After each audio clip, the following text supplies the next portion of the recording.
Hello and welcome to my YouTube channel.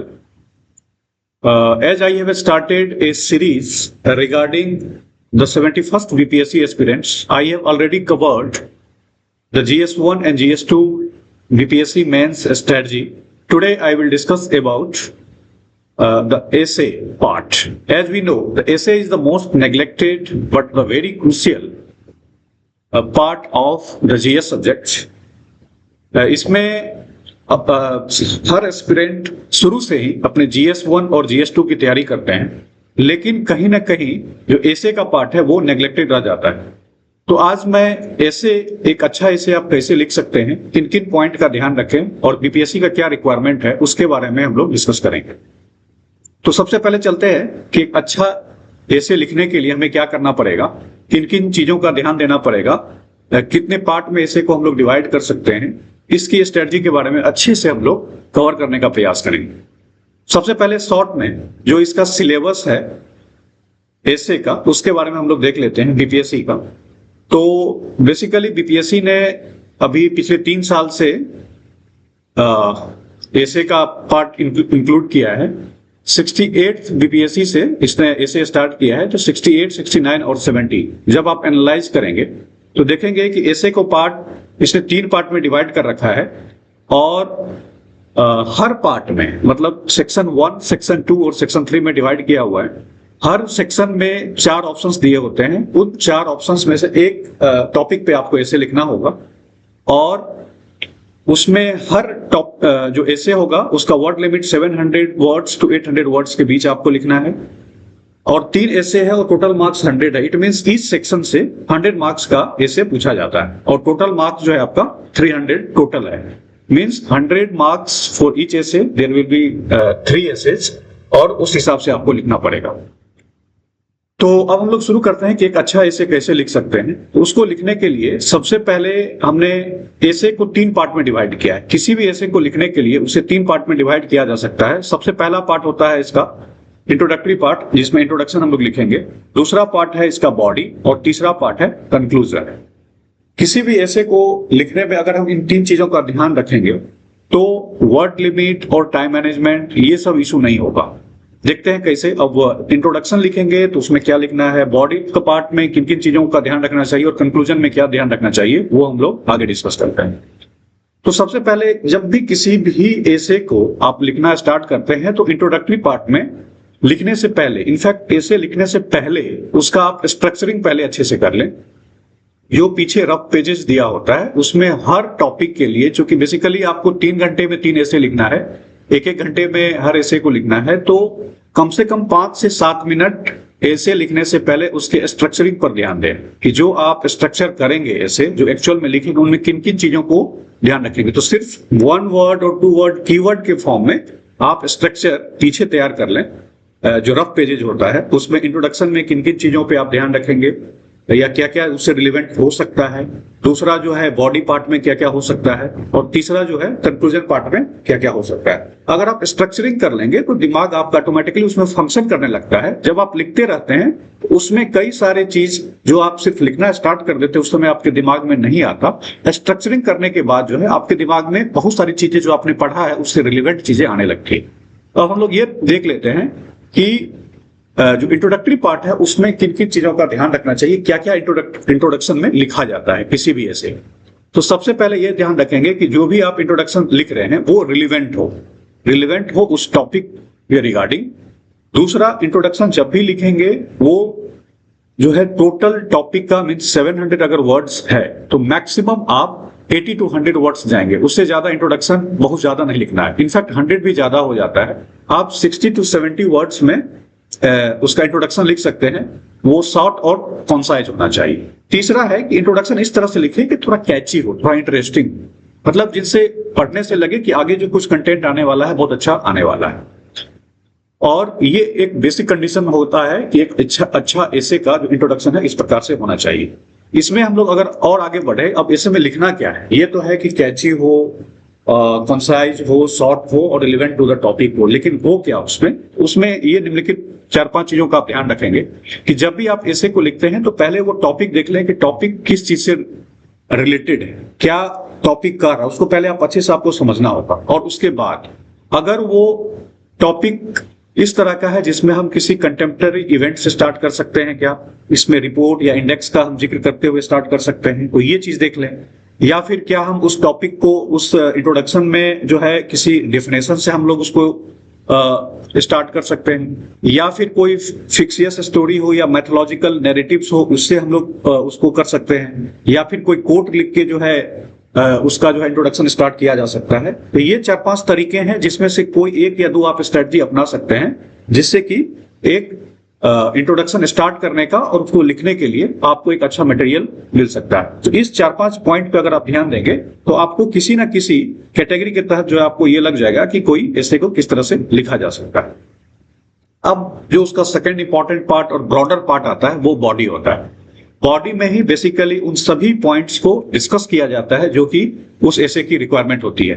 उस एसे में अगर यहां देखा जाए तो कई सारे डायमेंशंस उसको खोला जा सकता है। इन सभी डायमेंशंस में भी 3 से 4 डायमेंशंस जो सबसे ज्यादा रिलेवेंट हो उस पर ज्यादा फोकस करना होता है। अगर हम कोई भी ऐसे लिखना स्टार्ट करेंगे तो इसका सोशल एस्पेक्ट्स हो सकता है, इसका पॉलिटिकल एस्पेक्ट्स हो सकता है, उसका इकोनॉमिक एस्पेक्ट्स हो सकता है, या उसके cultural, ethical, technological, geographical, environmental या इंटरनेशनल एस्पेक्ट्स हो सकते हैं। लेकिन ये पहले हमें देख लेना पड़ेगा कि किस एस्पेक्ट्स में ज्यादा ध्यान दिया जाए, टॉपिक जो है किससे ज्यादा रिलेट कर सकता है। अगर कोई टॉपिक टेक्नोलॉजी पे है तो टेक्नोलॉजिकल उस पर हम लोग लिख सकते हैं। उसके साथ साथ 2-3 कंपोनेंट जो ज्यादा रिलेवेंट है इसमें से उसको देख सकते हैं। जैसे अगर टेक्नोलॉजिकल है तो उसका कहीं ना कहीं इकोनॉमिक इफेक्ट होगा, फिर उस टेक्नोलॉजी को अगर हम लोग यूज करेंगे कहीं ना कहीं उसका फिर एथिकल डायमेंशन हो सकता है, फिर उसका इन्वायरमेंटल जो है उस पर भी एक एंगल हो सकता है। तो इन चीजों का थोड़ा सा हम लोग विशेष तौर पे ध्यान देंगे। अब इसमें हम लोग कुछ अलग पार्ट में देखें, एक सेकेंड।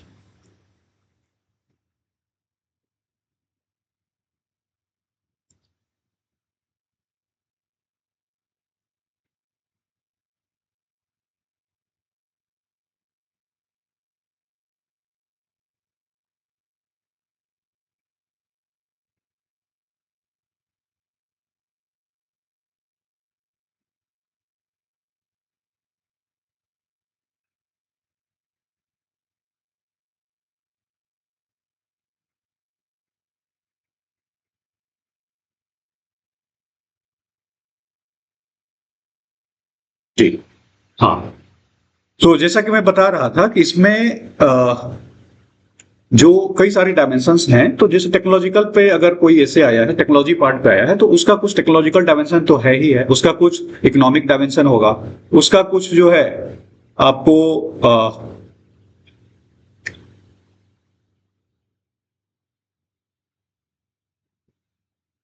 ओके उसका कुछ इकोनॉमिक डायमेंशन हो सकता है, उसका कुछ एथिकल यूज हो सकता है, यूज किया जाए नहीं किया जाए, एथिकल डायलेमा टाइप हो सकता है, फिर उसका जो है कुछ इन्वायरमेंटल जो एस्पेक्ट हो सकता है। इस तरह से हम लोग अगर किसी भी टॉपिक को 3-4 एस्पेक्ट्स लेके उसका जो है बॉडी पार्ट को अच्छे से लिखा जा सकता है। उसके बाद अब बॉडी पार्ट में हमें क्या लिखना है, एक तो हमें ये समझ में आ गया कि बॉडी पार्ट में जो है किन किन एस्पेक्ट्स को हम लोग डील कर सकते हैं। उसमें से 3-4 जो मेन एस्पेक्ट्स होते हैं उस पे हम लोग अच्छे से उसको 100 वर्ड्स 150 वर्ड्स हर एस्पेक्ट्स को अच्छे से लिखा जा सकता है। लेकिन अब उसको लिखे कैसे हम लोग, तो सबसे पहला चीज ध्यान रखेंगे कि जब भी आप ऐसे का बॉडी लिखें तो छोटे छोटे पैराग्राफ में उसको तोड़ तोड़ के लिखें। ऐसा ना हो कि बहुत ज्यादा, जैसे अगर एस्पेक्ट्स को आप 100 वर्ड्स में लिख रहे हैं एक एस्पेक्ट को, तो उसको 50-50 वर्ड्स में आप तोड़ सकते हैं 2 पार्ट में। लेकिन जब आप पहला पैराग्राफ समाप्त करेंगे तो इस तरह से कोई कनेक्टर्स का यूज करेंगे कि जो आने वाले पैराग्राफ के बारे में इजीली जो है आपको मूव कर सकता है। दूसरे पैराग्राफ में जाने पे ये ना लगेगा कि आपने एब्रप्ट जो है चेंज कर दिया है अपने फ्लो को। दूसरी बात है, जैसा कि बता रहा था कि 3 रिलेवेंट एस्पेक्ट्स उसमें से जो 7-8 एस्पेक्ट्स होते हैं उसमें से चूज कर लें, उस पर ज्यादा फोकस करें। उसके बाद अगर हर एस्पेक्ट के बारे में कुछ जो है करंट अफेयर से रिलेटेड अगर आपके पास कुछ रियल लाइफ एग्जांपल्स है या ऐसे भी कोई ऐसा एग्जांपल है जो कि उससे रिलेट हो सकता है, तो उस चीज को आप जरूर वहां पे कोट करें। तीसरा है कि डेटा और रिपोर्ट तो एक तो इंट्रोडक्शन में आप लिखेंगे ही, लेकिन अगर किसी चीज का टेक्नोलॉजिकल पार्ट आप शो कर रहे हैं तो बहुत ज्यादा डेटा और रिपोर्ट का यूज आप इंट्रोडक्शन पार्ट में नहीं कर सकते हैं। कोई एक या दो डेटा यूज करते हैं लोग, लेकिन जब आप उसको बॉडी के पार्ट में लिख रहे हैं तो वहां पे आप उसको थोड़ा थोड़ा डेटा और रिपोर्ट कोट कर सकते हैं। इसमें किसी भी प्रकार का डायग्राम और ये फोटो या ये सब बनाने की कोई बिल्कुल आवश्यकता नहीं है। ये बिल्कुल फ्लो को तोड़ देगा और उसका जो प्रेजेंटेशन है वो भी खराब कर देगा। तो उसमें किसी भी प्रकार का आपको पाई चार्ट या ग्राफ ये सब ऐसे में बिल्कुल ना लिखे, इसको अवॉइड करने की जरूरत। हाँ, कहीं कहीं डेटा आप कोट कर सकते हैं, उसके लिए कोई दिक्कत की बात नहीं है। उसके बाद जैसा कि बता रहा था कि जब दो पैसेज, एक पैसेज को जब आप एंड करते हैं दूसरा शुरू करते हैं, तो उसमें जब एंड करते हैं तो कुछ इस तरह से कनेक्टर्स का यूज करें कि जो आपके फ्लो को सही कर सकता है। अगला आते हैं हम लोग, जो तीसरा पार्ट होता है एसे का, उसको होता है मेन पार्ट कंक्लूजन। अब कंक्लूजन के बारे में ये ध्यान रखना है कि जो जब आप इंट्रोडक्शन लिखते हैं तो वहीं पे आप कंक्लूजन ना लिख दें, उसको ओपन रहने दें। जो चीज आपको कंक्लूड करना है, जैसा कि आपने बॉडी पार्ट में, जैसा कि हम लोग बता रहे थे कि बॉडी पार्ट में आप जब भी एस्पेक्ट को डिस्कस करें तो प्रो और कॉन्स दोनों डिस्कस करें। हर चीज को उसमें जो वाई, हाउ, वेयर, ये सब चीज जो भी क्वेश्चंस लगता है रिलेवेंट है उस टॉपिक के बॉडी से रिलेटेड, उसको वहां पे आप डिस्कस करें। लेकिन फाइनल कंक्लूजन आपको इंट्रोडक्शन, ना तो इंट्रोडक्शन में देना है ना बॉडी में देना है। फाइनल जो कंक्लूजन आएगा, आप क्या एक्चुअल में कहना चाहते हैं, वो आपका कंक्लूजन पार्ट में आएगा। इसमें एक चीज ध्यान रखेंगे कि जब भी कंक्लूजन करें वो फ्यूचरिस्टिक हो और ऑप्टिमिस्टिक। मीन्स जब आप किसी भी टॉपिक को एंड कर रहे हैं लिखने के बाद, तो वो एक इस तरह से आप एंड करें, भले ही कितना भी आपने उसका प्रॉब्लम बताया हो, कुछ भी बताया हो बॉडी पार्ट में, उसका सोल्यूशन जो है और ऑप्टिमिस्टिक जो अप्रोच है वो आपके कंक्लूजन में दिखना चाहिए। जिसमें जो भी प्रॉब्लम को आपने डिस्कस किया है बॉडी पार्ट में, उसका सोल्यूशन यहाँ पे आपको दिखना चाहिए। तीसरा है कि जो सेम चीज है, फिर जो प्रॉब्लम आपने ऑलरेडी उस ऐसे में डिस्कस किया है उसका क्या सोल्यूशन दो तीन हो सकता है, वो आप कंक्लूजन पार्ट में ले सकते हैं।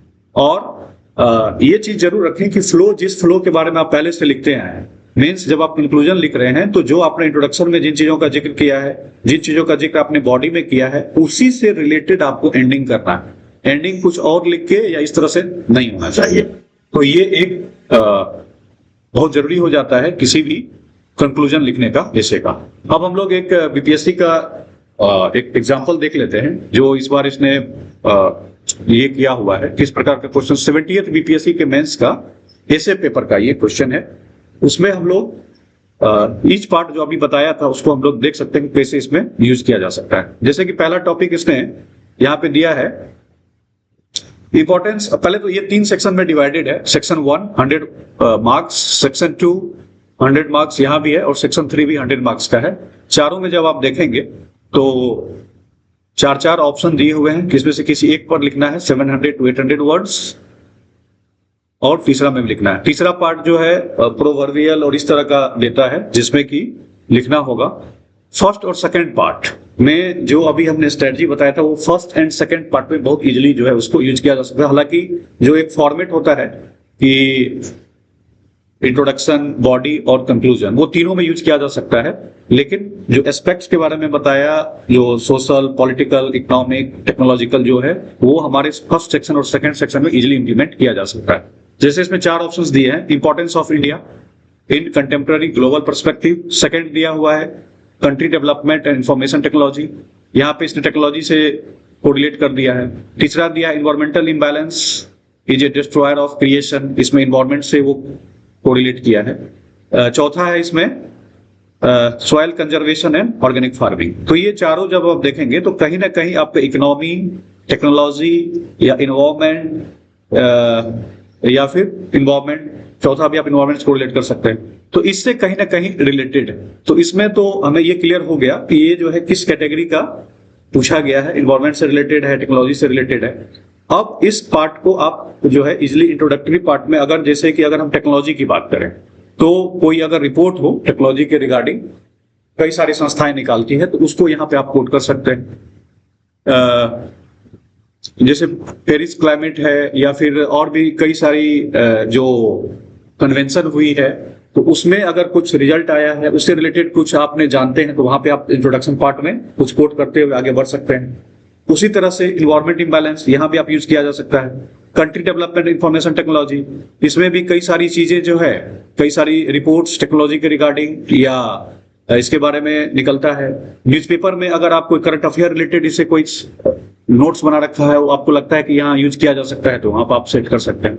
फिर उसका जब हम लोग बॉडी पार्ट में आएंगे, तो बॉडी पार्ट में इसको टेक्नोलॉजी एक पार्ट होगा, उसका इकोनॉमिक डायमेंशन होगा, फिर उसका जो है आप इन्वायरमेंटल एस्पेक्ट्स दिखा सकते हैं, प्रो एंड कॉन्स दोनों उसमें डिस्कस कर सकते हैं, और फिर लास्ट पार्ट में जो आपने प्रो एंड कॉन्स दिखाया है उसको अच्छे से कंक्लूड कर सकते हैं। इस प्रकार से इसमें लिखा जा सकता है।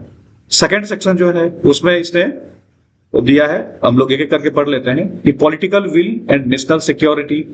दूसरा दिया है end of corruption and upliftment of the country.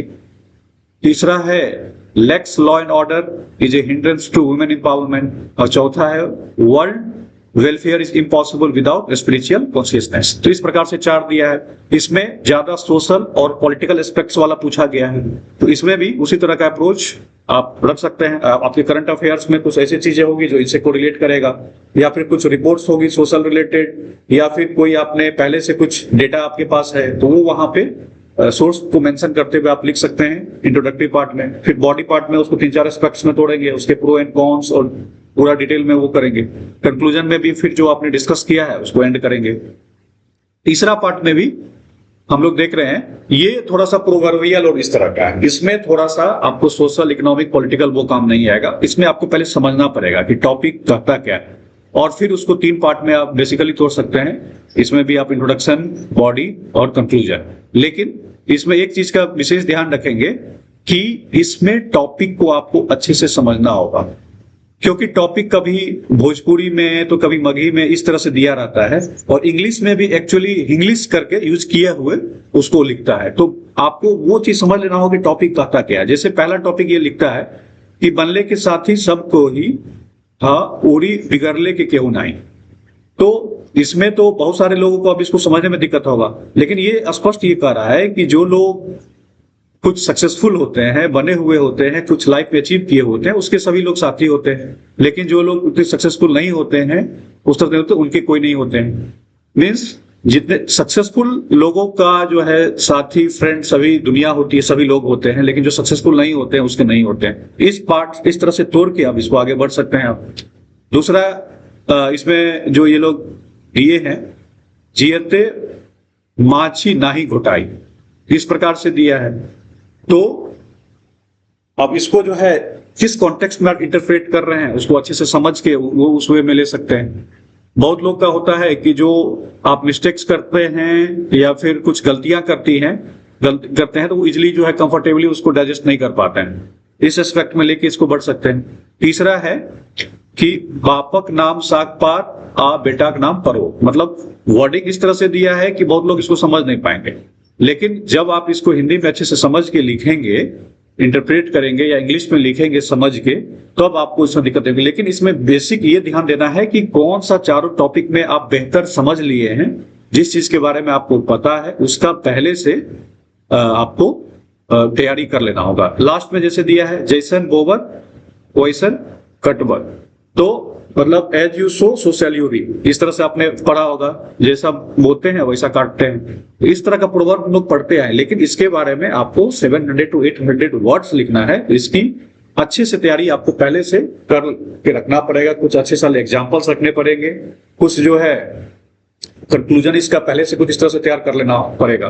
तो इसमें जितने भी इनफैक्ट फर्स्ट सेक्शन और सेकंड सेक्शन में भी पूछे गए हैं, तो आप पहले से ही, हमें लगता है कि जो 8-9 एस्पेक्ट्स मैंने बताया कि सोशल, इकोनॉमिक, पॉलिटिकल, इस तरह का, तो हर का पहले से ही आप कुछ कंक्लूजन, कुछ बॉडी पार्ट और कुछ एंड, जैसे रिपोर्ट्स हो सकते हैं, ये पहले से ही आप तैयार कर लें। और फिर देखें कि जो आपने तैयार किया है वहां पर जो क्वेश्चन पूछ रहा है वो क्वेश्चन किससे रिलेट कर सकता है, किस पे आप लिख सकते हैं। तो 50 से 60% आपका कंटेंट पहले से ही तैयार रहेगा, उसको जस्ट आपको वहां पे लिख देना होगा।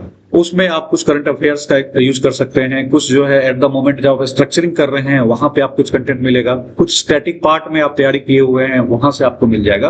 बेसिकली इसकी अलग से तैयारी नहीं करनी है, लेकिन प्रैक्टिस जरूर करना होगा और कुछ फॉर्मेटिंग करके जरूर रख लेना पड़ेगा, जो आप पहले से ही करंट अफेयर्स या स्टैटिक पार्ट में पढ़ के रखें।